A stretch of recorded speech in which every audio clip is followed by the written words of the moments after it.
ಸಣ್ಣ ವಯಸ್ಸಲ್ಲಿ ಆಧ್ಯಾತ್ಮದ ಯೋಚನೆ, ಹೆಂಡತಿನೇ ಬಿಟ್ಟುಬಿಡು, ಸಂಸಾರನ ಬಿಟ್ಟುಬಿಡು, ನಂತರ ತಲೆ ಬೋಳಿಸ್ಕೊಂಡು ಜುಟ್ಟಿಟ್ಕೊಂಡು ಬೊಟ್ಟಿಟ್ಕೊಂಡು ಬಿಳಿ ಬಟ್ಟೆನೋ ಕಾವಿ ಬಟ್ಟೆನೋ ಹಾಕ್ಕೊಂಡು ಎಲ್ಲ ಬಿಟ್ಟುಬಿಟ್ಟು ಕಣ್ಣು ಮುಚ್ಚಿಕೊಂಡು ಧ್ಯಾನ ಮಾಡ್ತಾ ಕೂತ್ಕೋ ಅಂತ ಯಾರೂ ಹೇಳಲ್ಲ.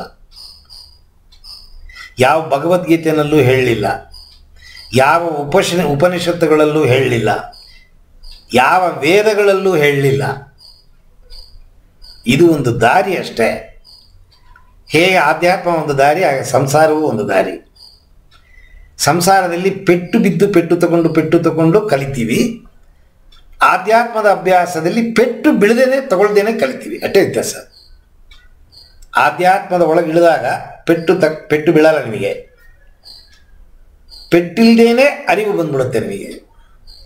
ಆದರೆ ಸಂಸಾರ ಜೀವನದಲ್ಲಿ ಹಂತವಾಗಿ ಪೆಟ್ಟು ತಗೋತೀವಿ. ಆ ಪೆಟ್ಟಿಂದ ಬುದ್ಧಿ ಬರುತ್ತೆ ನಮಗೆ, ಎದು ಸರಿ ಎದು ತಪ್ಪು ಗೊತ್ತಾಗುತ್ತೆ. ಏನೋ ಹೇಳಕ್ಕೆ ಬಂದೆ, ಇಲ್ಲೆಲ್ಲೋ ಹೊಟ್ಟೋದೆ.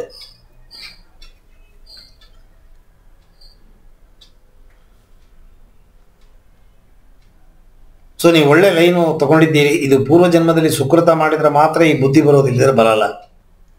ಅಂದರೆ ಯಾವ ಜನ್ಮದಲ್ಲಿ ಏನು ಮಾಡಿರೋ ಕೊಲೆ ಕಳ್ತನ ಅಲ್ಲ, ಆಧ್ಯಾತ್ಮದ ಸಾಧನೆ. ಎಷ್ಟು ಮಾಡಿ ಬಿಟ್ಟರೋ ಅದು ನಿಮ್ಮನ್ನು ದೂಡ್ತಾ ಇದೆ. ನಿಮಗೆ ಯಾಕೆ ಈ ಯೋಚನೆ ಬರಬೇಕು? ಗುರುಗಳೇ, ಈಗ 1 ಕಾರ್ ಇಟ್ಕೊಂಡಿದ್ದೀನಿ, 2 ಕಾರ್ ಮಾಡಬೇಕು, 1 ಮನೆ ಇಟ್ಕೊಂಡಿದ್ದೀನಿ, 2 ಮನೆ ಮಾಡಬೇಕು, 1 ಹೆಂಡತಿ ಇದೆ, 3 ಹೆಂಡತಿ ಬೇಕು, ಹೀಗೆ ಥಿಂಕ್ ಮಾಡೋದು ಈ ವಯಸ್ಸು. ಚಿನ್ನ ವೀಡು ಇಲ್ಲದೇ ಇದ್ದ ಜೀವನವೇ ಇಲ್ಲ. ಆ ಕಾಲದಿಂದನೇ ಗಿಣಿಯಂತ ಹೆಂಡತಿ ಇದ್ದರೂ ಕೂಡ ಕೋತಿ ಥರ ಒಂದು ಕೀಪರ್ ಬೇಕು. ಆ ಕಾಲದಿಂದ ಬಂದಿರೋದು ಇದು. ತಮಾಷೆ ಮಾಡ್ತೀನಿ, ತಪ್ಪು ತಿಳ್ಕೊಬೇಡಿ. ನಿಮ್ಮನ್ನು ಮಾಡಿ ಅಂತ ನಾನು ಹೇಳ್ಕೊಡ್ತೀನಿ ಅಂತಲೂ ತಿಳ್ಕೊಬೇಡಿ. ಈ ಥರದ ಬುದ್ಧಿಗಳೇ ಈ ವಯಸ್ಸಲ್ಲಿ ಬರೋದು. ಅದು ಬಿಟ್ಬಿಟ್ಟು ನಾ ಸಂಸಾರನ ಇಟ್ಕೊಂಡು ಒಳ್ಳೆನಾಗಿ ಬಾಳೋದಕ್ಕೆ ನಂಗೆ ದಾರಿ ಹೇಳ್ಕೊಡಿ ಹಾಗೇನು ಕೇಳೋದು ದುರ್ಲಭ, ಯಾರೂ ಕೇಳಲ್ಲ. ನೀವು ಕೇಳಿದ್ದೀರಿ ಅಂತಂದರೆ ಇದು ಜನ್ಮ ಜನ್ಮದ ಸುಕೃತ. ನೀವು ಈಗ ನನ್ನ ಯಾಕೆ ಹುಡುಕಬೇಕು? ಜನ್ಮ ಜನ್ಮದಲ್ಲಿ ನಾನು ನಿಮಗೂ ನನಗೂ ಏನು ಸಂಬಂಧ ಇತ್ತೋ, ಎದುರುಗಡೆ ಮನೆಯವನೋ, ಪಕ್ಕದ ಮನೆಯವನೋ, ಅಥವಾ ನಿಮ್ಮ ವೈದ್ಯೋ, ನಿಮ್ಮ ಕಾಲು ಎಳೆದವನೋ, ಏನೋ ಒಂದು ಕನೆಕ್ಷನ್ ನಮಗೂ ನಿಮಗೂ ಇರೋದಕ್ಕೆ ತಿರುಗಿ ನನ್ನ ಹತ್ರ ಬಂದಿದ್ದೀರಾ. ಹೆಚ್ಚು ಕಮ್ಮಿ 4-5 ವರ್ಷಕ್ಕೆ ಮೇಲಾಯಿತು ನಮ್ಮ ಕಾಂಟ್ಯಾಕ್ಟು. ತಿರುಗಿ ನೆನಪಿಟ್ಕೊಂಡು ಬಂದಿದ್ದೀರಿ ಇದ್ದರೆ ಇದು ಒಂದು ದಿನದ ಸಂಪರ್ಕ ಅಲ್ಲ, ಈ ಜನ್ಮದ್ದಲ್ಲ. ಯಾವ ಜನ್ಮದಲ್ಲಿ ಏನು ಕನೆಕ್ಷನ್ ಇತ್ತೋ ಬಂದಿದ್ದೀರಿ.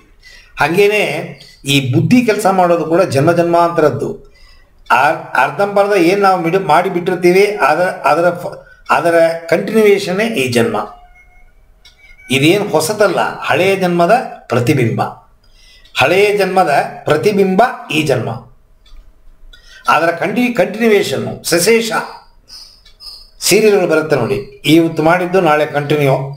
ಕೈಯಲ್ಲಿ ವಿಷ ಇಟ್ಕೊಂಡಿರ್ತಾಳೆ, 1 ವಾರ ಆದರೂ ವಿಷ ಇರುತ್ತೆ, ವಿಷ ಕೊಡಲ್ಲ. ಆ ಥರ ಇದು ಕಂಟಿನ್ಯೂಯೇಷನ್ನು.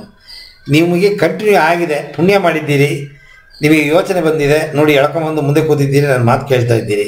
ಇದೆಲ್ಲ ಗರಗಸ. ಈ ವಯಸ್ಸಲ್ಲಿ ಹೆಂಗಸರ ಬಗ್ಗೆ ಮಾತಾಡಬೇಕು, ದುಡ್ಡು ಬಗ್ಗೆ ಮಾತಾಡಬೇಕು, ಲೌಕಿಕ ಜೀವನದ ಬಗ್ಗೆ ಮಾತಾಡಬೇಕು. ಅದು ಬಿಟ್ಬಿಟ್ಟು ಇದೆಲ್ಲ ಯಾರಿಗೆ ಬೇಕು? ನನಗೆ 70 ವಯಸ್ಸಾಯಿತು, ಈ ವಯಸ್ಸಲ್ಲಿ ಮಾತಾಡೋ ಮಾತು ನೀವು 25-30 ವಯಸ್ಸಲ್ಲಿ ಕೇಳ್ತಾ ಕೂತಿದ್ದೀರಿ ಅಂದರೆ ಇದು ಸಾಧ್ಯವಿಲ್ಲ. ಅಸಾಧ್ಯ ಸಾಧ್ಯ ಆಗ್ತಾ ಇದೆ ಅಂದರೆ ನೀವು ಪುಣ್ಯ ಮಾಡಿದ್ದೀರಿ. ಇಲ್ಲಾಂದರೆ ಇದು ಖಂಡಿತವಾಗ್ಲೂ ಗರ್ಗಸ. ಈ ಮಾತುಗಳು ಎದ್ದೊಟ್ಟೋಣ ಯಪ್ಪ, ಏನಯ್ಯಪ್ಪ ಗೊತ್ತಿಲ್ಲದೆ ಸಿಗಾಕೊಂಬಿಟ್ಟಲ್ಲ ಈ ಅಪ್ಪನ ಹತ್ರ ನಾನು, ಇಷ್ಟು ಬ್ಲೇಡ್ ಆಗ್ತಾನಲ್ಲ. ನನಗೇನು ಗೊತ್ತು ನಿಮ್ಮ ಮನಸ್ಸೊಳಗಡೆ ಏನು ನಡೀತಾ ಇದೆಯೋ.